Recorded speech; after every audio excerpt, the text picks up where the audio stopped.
നമസ്തേ പ്രിയമുള്ള പ്രേക്ഷകരെ, നമ്മുടെ ചർച്ച ചെയ്യുന്ന ജ്യോതിഷ വിഷയം നിങ്ങളുടെ ഇന്നാകുന്നു. നിങ്ങളുടെ ഇന്നിൽ നാം ചർച്ചാ വിഷയമാക്കുന്ന ഇന്നത്തെ ദിനം 1201 മീനമാസം 1-ാം തീയതിയാണ്. ഒരു പുത്തൻ മാസത്തിൻ്റെ ആരംഭമാണ്. 2026 മാർച്ച് മാസം 15-ാം തീയതി. പ്രിയമുള്ള പ്രേക്ഷകർ, ധർമ്മദൈവ സങ്കേതങ്ങളിൽ എല്ലാം സന്ദർശിക്കുക. അവിടെ ധർമ്മദൈവങ്ങൾക്ക് വഴിപാടുകളൊക്കെ അറിഞ്ഞു ചെയ്യുക. പ്രത്യേകിച്ച് വിളക്കിലേക്ക് എണ്ണയും തിരിയും സമർപ്പിക്കുക. പരിസരമൊക്കെ ശുദ്ധീകരിക്കുക. ധർമ്മദൈവത്തിൻ്റെ പ്രീതി കൊണ്ടാണ് എല്ലാ അനുഗ്രഹങ്ങളും അടുത്ത തലമുറക്ക് ധർമ്മദൈവങ്ങൾ അനുഗ്രഹിച്ച് നൽകുക എന്നറിയുക. ഇന്ന് ധർമ്മദൈവങ്ങൾ എല്ലാവരും നന്നായി പരിചരിച്ച് വരുന്നുണ്ട്. ഇന്നത്തെ ഞായറാഴ്ചത്തെ സൂര്യോദയം കാലത്ത് 6:35, അസമയം വൈകിട്ട് 6:32 തൃശ്ശൂർ. ഇന്നത്തെ രാഹുകാലം വൈകിട്ട് 4:30 മുതൽ 6 മണി വരെയുള്ള സമയം. നാം ശുഭകാര്യങ്ങളൊന്നും തന്നെ രാഹുകാലത്ത് അനുഷ്ഠിക്കാറില്ല. ഇന്നത്തെ തിഥി ഇന്നലെ മുതൽ ഏകാദശി തിഥിയായിരുന്നു. കറുത്തപക്ഷത്തിൽ ഏകാദശി ഭഗവാൻ കൃഷ്ണന് വിശേഷപ്പെട്ട ദിവസമാണ്.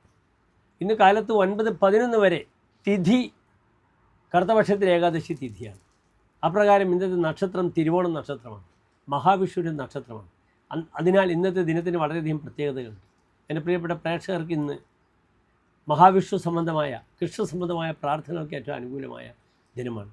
വെണ്ണ നിവേദ്യം, തുളസിമാല, പാൽപ്പായസം മഹാവിഷ്ണു സന്നിധിയിൽ അല്ലെങ്കിൽ കൃഷ്ണ സന്നിധിയിൽ എൻ്റെ പ്രിയപ്പെട്ട പ്രേക്ഷകർക്ക് ഇന്ന് സമർപ്പിക്കാവുന്നതാണ്. കൃഷ്ണൻ്റെ അനുഗ്രഹം അല്ലെങ്കിൽ മഹാവിഷ്ണുവിൻ്റെ അനുഗ്രഹം, തിരുവോണം നക്ഷത്രജാതനായ മഹാവിഷ്ണുവിൻ്റെ അനുഗ്രഹം എൻ്റെ പ്രിയപ്പെട്ട പ്രേക്ഷകർക്ക് ലഭിക്കട്ടെ എന്ന് പ്രാർത്ഥിക്കുന്നു. എൻ്റെ പ്രിയപ്പെട്ട പ്രേക്ഷകർക്ക് ഇന്ന് ജപിക്കാൻ നാരായണ കവചവും അപ്രകാരം തന്നെ വിഷ്ണു സഹസ്രവും വളരെ ഗുണകരമായി ഭവിക്കുന്നതാണ്.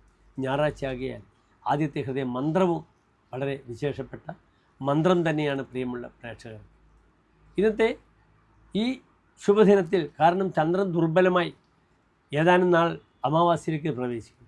എങ്കിലും ഈ ഏകാദശി തിഥിയിൽ 9:12 കഴിഞ്ഞാൽ പിന്നെ ദ്വാദശി തിഥിയാണ്. എൻ്റെ പ്രിയപ്പെട്ട പ്രേക്ഷകർക്ക് ശുഭകാര്യങ്ങൾക്ക് വളരെ അനുകൂലമായ സമയമാണ് ഇന്ന്. 11:35 മുതൽ 12:15 വരെയുള്ള സമയം.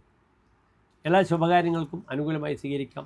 തിരുവോണം ശുഭനക്ഷത്രമാണ്, അത് ഉത്തരത്രയത്തിൽപ്പെടുന്നു. പ്രത്യേകിച്ച് മഹാവിഷ്ണുവിൻ്റെ നക്ഷത്രമാണെന്ന് കൂടി അറിയുക. അതിനാൽ ശുഭകാര്യങ്ങൾക്കൊക്കെ മേൽപ്പറഞ്ഞ സമയം എൻ്റെ പ്രിയപ്പെട്ട പ്രേക്ഷകർക്ക് സ്വീകരിക്കാം. എല്ലാ പ്രിയപ്പെട്ട പ്രേക്ഷകർക്ക് ശോഭനമായ നല്ലൊരു ഇന്നത്തെ ദിനത്തെ പ്രാർത്ഥിക്കുന്നു. നന്ദി, നമസ്കാരം.